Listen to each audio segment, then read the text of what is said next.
Bonjour, c'est Gabriel de SmartCours. Aujourd'hui, on va voir le sujet Amérique du Nord, mai 2019, qui est sur les acides bases et les dosages. Mais avant cela, je vous invite à vous abonner à la chaîne et à lâcher un pouce bleu. Alors, l'énoncé du sujet est en description. Vous avez un lien vers le PDF du sujet que je vous invite à lire et à essayer de faire. Et ensuite, je vous laisse quelques instants et ensuite on fait la correction. Ok, alors, première question. Comment appelle-t-on la représentation donnée ci-dessous de l'acide caprique? Recopier la formule et entourer la chaîne de longueur moyenne évoquée dans le texte introductif. Vérifier que la masse molaire de l'acide caprique a pour valeur 172 g par mol. Donc là, cette représentation, c'est la forme topologique. La chaîne carbonée est entourée en rouge. Et la formule brute de l'acide caprique, c'est C10H20O2. Alors, comment on fait? Pour chacun des traits, en fait, aux extrémités de chacun des traits, vous avez CH2. Sauf à l'extrémité gauche de la chaîne, vous avez CH3. Et puis le point d'intersection entre le carbone qui porte les atomes d'oxygène, c'est juste un carbone. Voilà, donc avec ça, vous retrouvez la formule brute de l'acide caprique. Pour calculer sa masse, eh bien, on fait 10 fois la masse molaire du carbone, plus 20 fois la masse molaire de l'hydrogène, plus 2 fois la masse molaire de l'oxygène, et on obtient 172 g par mol. Question 1.2. Représenter un exemple d'acide carboxylique à la longueur de chaîne courte et le nommer. On prend l'acide éthanoïque, ETC2, là on a bien deux carbones, un sur le CH3 et un sur le COH. Question 1.3. Définir un acide au sens de la théorie de Brønsted, justifier que l'acide caprique possède des propriétés acido-basiques et donner le couple acide-base auquel il appartient. Bon, là c'est du court, selon la théorie, un acide est une espèce chimique susceptible de céder un ou plusieurs protons. Donc l'acide caprique possède un groupe carboxyle, COH, donc susceptible de céder un proton, donc l'acide caprique est bien un acide. Et le couple auquel il appartient, si on se tient à l'énoncé qui nous dit que l'acide caprique c'est RCOH, et bien donc sa base conjuguée c'est RCO-. Question 1.4.1. Identifier la courbe correspondant à l'acide caprique et celle correspondant à l'autre forme du couple et déterminer la valeur du pKa de ce couple en explicitant votre démarche. Là c'est très simple, pour les pH les plus acides c'est la forme acide qui prédomine, donc la courbe 1 correspond à la forme acide de l'acide caprique et la courbe 2 à la forme basique de l'acide caprique. Ensuite, pour avoir la valeur du pKa, la détermination graphique du pKa, on part de la formule connue, pH égale pKa plus log de la concentration de la base sur la concentration de l'acide. On sait que si les deux concentrations sont égales, celle de l'acide et de la base, ce qui correspond au point d'intersection des deux courbes, eh bien le quotient des deux va être égal à 1, et log de 1 ça fait 0, donc si les deux concentrations sont égales, alors pH et pKa égale pKa. Donc le pKa, graphiquement, c'est le point d'intersection, c'est l'abscisse du point d'intersection des deux courbes. Question 1.4.2. En déduire quelle est la forme acido-basique de l'acide caprique présente majoritairement dans le lait de chèvre. Donc on sait que le pH du lait de chèvre c'est 6, donc là le pH est supérieur au pKa, car 6 est supérieur à 4,8, on en déduit donc que c'est la forme basique de l'acide caprique qui est majoritaire dans le lait de chèvre. Si vous voulez que ce soit plus graphique, vous pouvez tout à fait faire un diagramme de prédominance. Question 1.4.3. Une espèce chimique est considérée comme négligeable devant une autre si sa concentration molaire est au moins 100 fois inférieure à l'autre. Dans le cas du lait de chèvre, peut-on juste négliger une des formes acido-basiques de l'acide caprique devant l'autre? Justifier la réponse. Donc là, ce qu'il va falloir avoir, c'est le rapport de l'un sur l'autre, en termes de concentration. Donc on repart de notre formule, pH égale pKa plus log de la concentration de la base sur l'acide. Ce qui nous fait que le log, ce qui est équivalent à log de la concentration de la base sur l'acide est égal à pH moins pKa. Ensuite, la concentration de la base sur l'acide est égale à 10 puissance moins pKa. Et puis là, maintenant, il ne reste plus qu'à faire l'application numérique, ce qui nous fait 10 puissance 1,2, c'est-à-dire 16. C'est-à-dire qu'en clair, à pH égale 6, la concentration de la forme basique de l'acide caprique est environ 16 fois supérieure à celle de la forme acide. Et donc la forme acide est 16 fois inférieure. Donc, comme on est simplement 16 fois inférieur et non pas 100 fois inférieur, on peut dire que la forme acide n'est pas négligeable. Question 2.1. Choisir la solution titrante en justifiant votre choix et établir l'équation de la réaction de support de titrage. Bon là, l'espèce majoritaire, on vient de le dire, dans le lait de chèvre est la forme basique. Donc on titre une base avec un acide, donc on va titrer le lait de chèvre avec de l'acide chlorhydrique. Et l'équation de support de titrage, bah, c'est RCO- plus H3O+, qui nous donne RCOH plus H2O. Question de 2. Définir l'équivalence d'un titrage et écrire la relation entre les quantités de matière des espèces chimiques mises en jeu. Donc là, encore une question de cours. Hein. L'équivalence, c'est le moment où les réactifs ont été introduits dans des proportions stoichiométriques.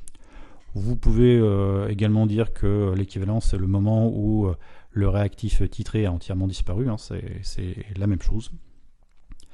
Et donc à l'équivalence, n initial de RCO- divisé par son coefficient stoichiométrique, c'est-à-dire 1, est égal à n versé H3O+, divisé par son coefficient stoichiométrique, c'est-à-dire 1 également. Question 2.3. Choisir parmi les 4 représentations proposées ci-dessous, celle représentant au mieux le suivi conductimétrique de l'espèce prédominante contenue dans le lait de chèvre, justifié en faisant notamment un bilan de l'évolution des espèces uniques au cours du titrage. Donc là, hein, ce qui est conseillé, c'est de faire une explication en 3 parties, c'est-à-dire faire l'état des concentrations ioniques avant le début du titrage, avant l'équivalence et après l'équivalence. Donc, pour cela, on se base sur l'équation de la réaction de titrage. Donc je rappelle que là, c'est un titrage conductimétrique, donc on prend en compte tous les ions, y compris les ions spectateurs, et donc on comptabilise les ions Cl-, ils vont être importants. Donc avant la réaction, bah, la solution titrée contient des ions RCO-, donc c'est un ion. La conductivité donc, de cette solution est non nulle, donc la représentation 4 est exclue, puisqu'on voit qu'à T égale 0, on a une conductivité qui est nulle. Ensuite, on va regarder avant l'équivalence. Donc avant l'équivalence, bah, on a les ions H3O+, qui sont immédiatement consommés parce qu'ils réagissent avec les ions CO-. Donc la concentration de CO-, elle baisse. Parallèlement, on rajoute des ions Cl-, donc la concentration des ions Cl- augmente. Si on se réfère à l'équation bilan, on constate que pour un ion de RCO- consommé, un ion Cl- est introduit. Donc là, comment on fait?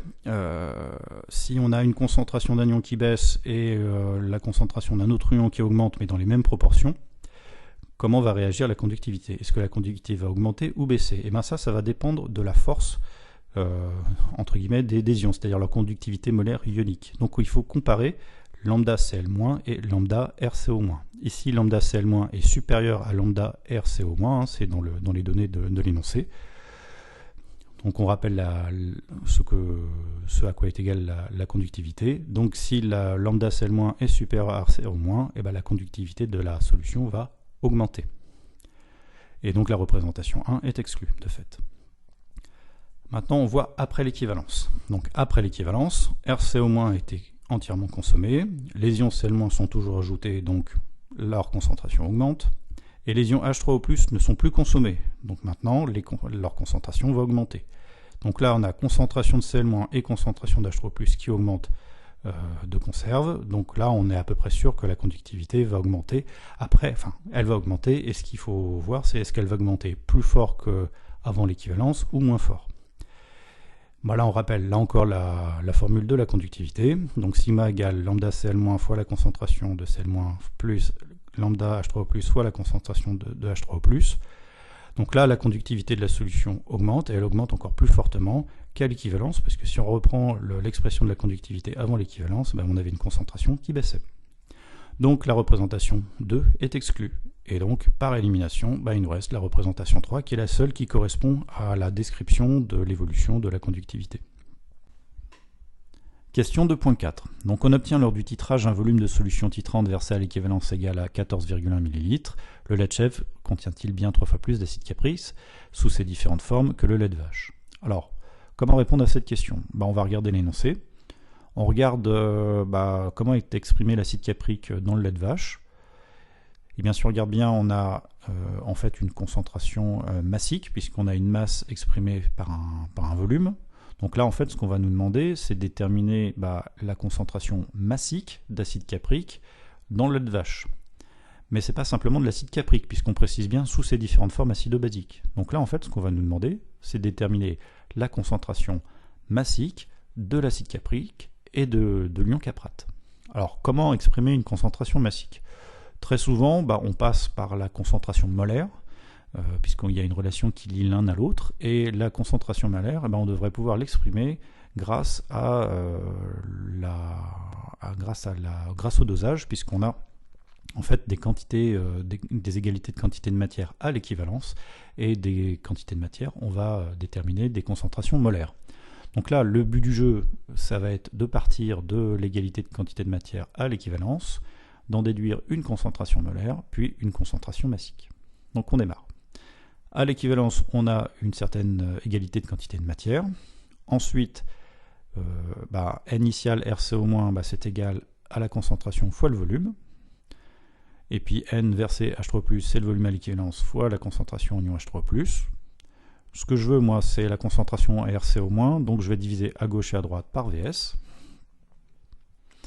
Ensuite, je sais que, d'après la question 1,4,3, on sait que la concentration de RCO- est égale à 10 puissance 1,2 fois la concentration de RCOH. Donc là, il y a bien une relation qui lie l'un à l'autre. Donc, si on appelle C la concentration d'acide caprique sous ses différentes formes, on a bien C qui est égal à la concentration de l'ion caprate plus la concentration molaire de l'acide caprique. Et bien maintenant, comme on a une relation qui lie RCO- à RCOH en termes de concentration molaire, on va remplacer RCOH par concentration de RCO- divisé par 10 puissance 1,2. Ensuite, là, on a 2 fois concentration molaire de RCO-, donc on va factoriser par ce terme, et j'obtiens C égale concentration de RCO-, facteur de 1 plus 1 sur 10 puissance 1,2.